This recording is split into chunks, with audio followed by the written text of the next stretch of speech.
patungkol sa umano'y paglipat ng TV network ni Dieter Ocampo. Nagbigay ng kani-kanilang opinyon dito ang mga kasama sa industriya ni Dieter.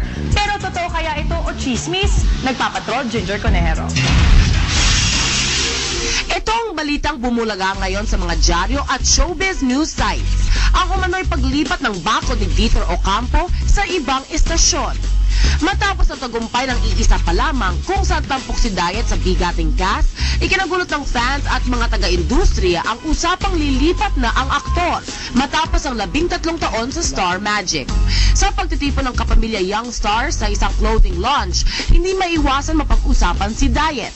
Ayon naman kay Billy Crawford na mismong dumaan sa paglipat ng stasyon at sa umano'y niligawang lumipat na si John Prats, dapat suportahan ang anumang desisyon ni Diet. Well, it's like for me, kung saan naman siya happy. Mag-enjoy lang siya, but we'll always be here as friends anyway, so it's cool, not a problem.